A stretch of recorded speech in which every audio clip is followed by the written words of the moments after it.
Hey YouTube, today I'm here to do an unboxing and review of the Keychron K8 RGB Aluminium Frame Hot-swappable Brown Optical Switches keyboard.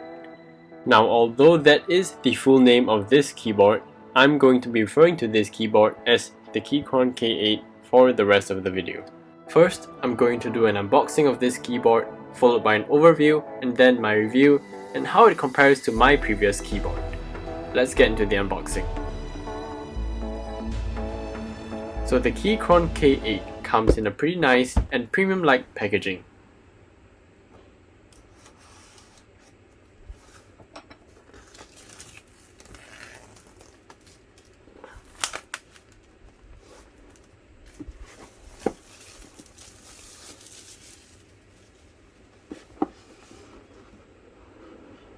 When we open up the box,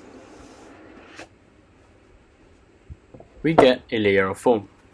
Underneath that foam is a small instruction sheet about the keys you need to swap out with the pre-installed ones if you are using Windows and not macOS. Next, we see pretty much everything else. We see the keyboard itself, the extra keycaps which contain the Windows keys, a USB-C to USB-A cable which is nice, Type-C into your keyboard, and Type-A into a wall plug or a computer. We also get the keycap remover tool as well as the switch remover tool. Don't lose these if you plan on changing out your keycaps and switches in the future. And finally, we get to the Keychron K8 keyboard itself. Let's go ahead and move this box aside. Under the keyboard, we find more paperwork regarding the keyboard. Let's go ahead and put that aside as well. And here is the keyboard. Let's remove that plastic.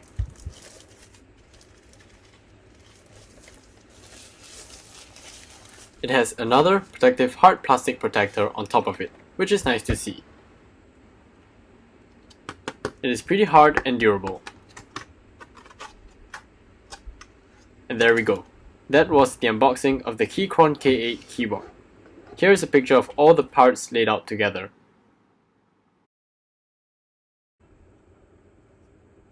Moving on into the overview, this is a 10 keyless layout keyboard, which means that it has a full-size keyboard along with a small side panel on the right side with your arrow keys and additional keys that you may want to use.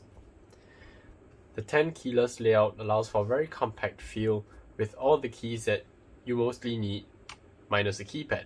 If you do need a keypad, I'll recommend that you look at some of other Keychron's offerings which do have number pads. Looking around the keyboard, we see that on the left hand side of the keyboard, we find two switches as well as a USB-C port.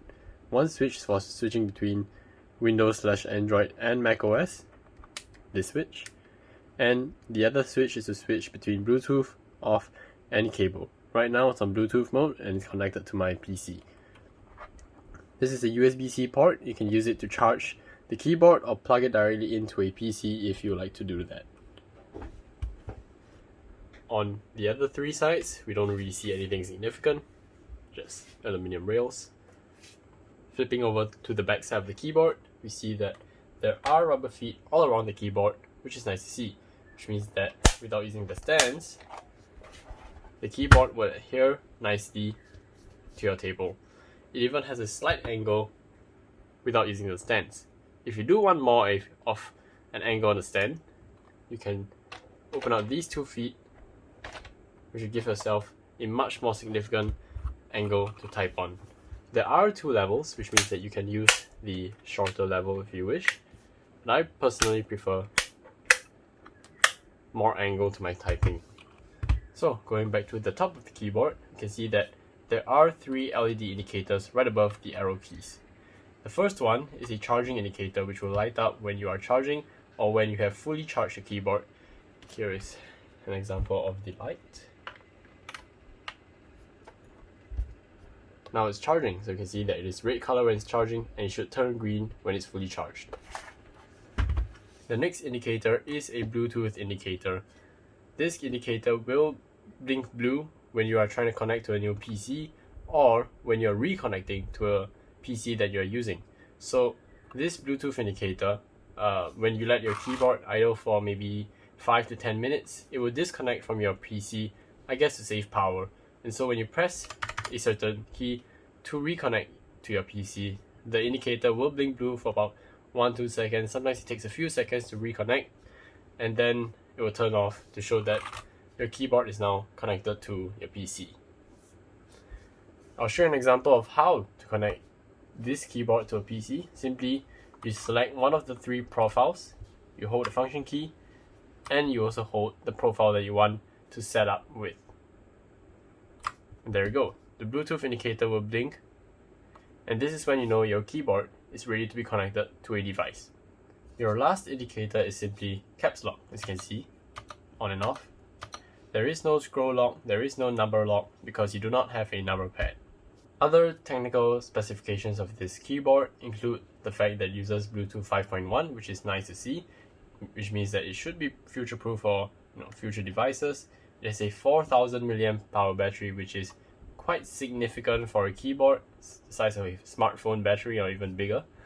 And other specifications specific to this keyboard is the fact that this is the RGB backlight aluminium frame model, which is optional on their website, and this does use the brown optical hot-swappable switches. As you can see by removing a key, this is a brown switch, and it is the optical hot-swappable version, which means that you can swap out the whole switch entirely for a different optical switch if you like. If you don't like brown, you can switch it out for red or blue. In this case, I got the brown switches and I'm very happy with it, so I do not need to swap it out with any other switches. With the overview out of the way, let's move on to my review of this keyboard. So I have been using this keyboard for about a week now, and I have to say that there is not much to really dislike about this keyboard. This keyboard is excellent. First of all, this is all my personal opinions, and your opinion may vary. So let me just mention first my personal preference for keyboards. I do love clicky and tactile keyboards. As you can see, my previous keyboard was a blue switched keyboard, which is really loud but really clicky. And so you can adjust your expectations accordingly to what type of switches you like and what type of keyboards you like. But for me, I personally like a a clicky type of key switch. So how does the Keychron K8 compare to my previous keyboard, which was an Armageddon MKA7C Psyche Eagle? Well, first of all, they're using 2 different switches. The Keychron K8 I have here uses brown switches, while the Armageddon MKA7C uses blue switches. So why did I choose brown switches this time instead of blue or red switches? Well, on my personal preference, I feel like brown switches are kind of in between blue and red switches. I know that isn't exactly the case, but they kind of feel like it. Blue switches are really clicky, really loud, as you can see. Red switches are more linear, which means that they don't really have a click. They just kind of press down and actuate without any click. Brown switches kind of have that in the middle feel. They have some sort of click to it, some level of click, but they aren't as clicky as blue switches. They also have a sort of sound.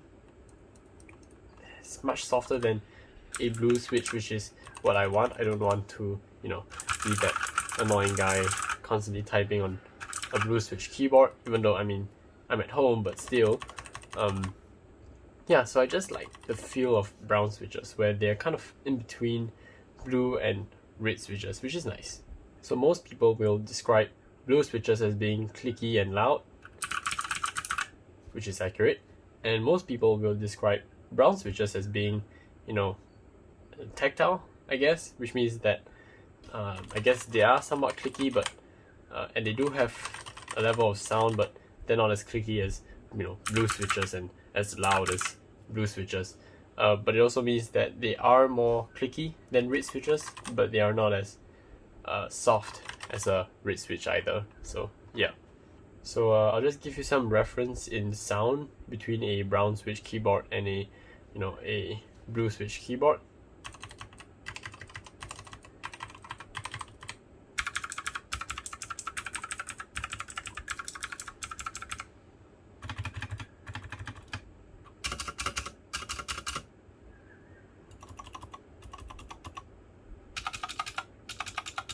overall, the brown switches on this keyboard feel really good. They're really nice to type. Yeah, there's not much to really complain about this keyboard in terms of the feel of the brown switches, in my opinion. I really like the brown switches here. They do feel like a lot of quality was put into them. Moving on to the RGB. The RGB on this keyboard is really good as well. Each key is evenly lit. As you can see that each key in the letter or in the symbols, there is this translucent cutout for the light to come through, and there isn't really any bleeding of light through the keys. I guess it's probably because of the color. They are gray. The only key with light bleeding, I would say, is the escape key, which is because it's orange. Let me see if you can take a look.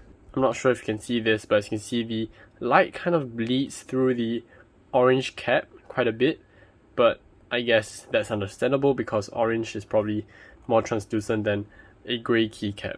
But Keychron does include a gray color escape key, so you can swap that out for the gray color key if you do not want that bleed through. Personally, I don't really mind it, so I just leave the orange escape key on.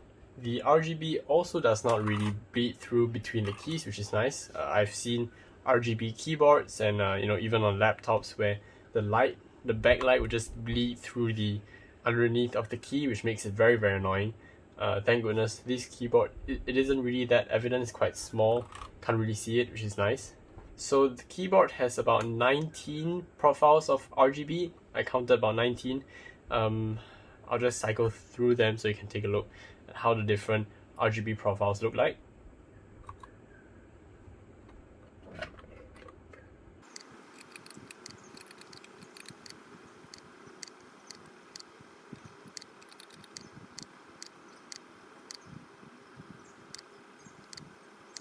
So there you go, there was about 19 profiles of RGB, I think. There could have been more or less. It's around 19. Next, let's talk about the additional features of this keyboard which you have to pay to add on, which means that they are not included with the base version of this keyboard. Let's talk about the aluminium frame that surrounds this keyboard, or aluminium rail, depending on how you want to call it. They don't do much, I guess. They do add a certain level of quality to the keyboard. It is cold to the touch as aluminium should be. I guess it does add some level of rigidity to the keyboard. Makes it a bit harder to flex, but I don't think you should be flexing a keyboard anyways, and I think without the aluminium frame it would have been very rigid on its own. It's not a laptop keyboard, so this is an add-on feature. You do not have to get it with the base version of this keyboard. It is 10 United States dollars or 13.4 Singapore dollars after conversion, minus the bank tax that you need to pay. It isn't cheap, but I guess it is a decent add-on if you do want to add this level of quality and feel to an already quality keyboard. But if you are fine with the plastic build of this keyboard and you do not need an extra aluminium metal frame around the keyboard, from what I read online, the plastic build is still really high quality, so you may choose to add this or not. So in terms of battery life, as I said, this has a 4000 mAh battery, which is quite significant. I've only charged this to full once. Sometimes I forget to turn it off, sometimes I do turn it off when I turn off my computer. It does enter a standby mode when it's disconnected from a computer, or after not typing on this keyboard for a while. And yeah, I guess that's how it saves battery. So far I haven't charged it once, and I don't know what's the percentage left on the battery, but it's still alive after about a week of usage, so that's good. So everything you heard me say about this keyboard so far has been positives, but there are one or two small things that I do want to mention about this keyboard, which I hope Keychron can potentially improve on. First thing is that this keyboard is pretty thick. It is a pretty chunky, pretty thick keyboard, and honestly at the top part it doesn't matter too much, but at the bottom it does, because that's where you're gonna be have your wrist being raised in order to type, and it can get tiring after a while just typing with your wrist kind of raised.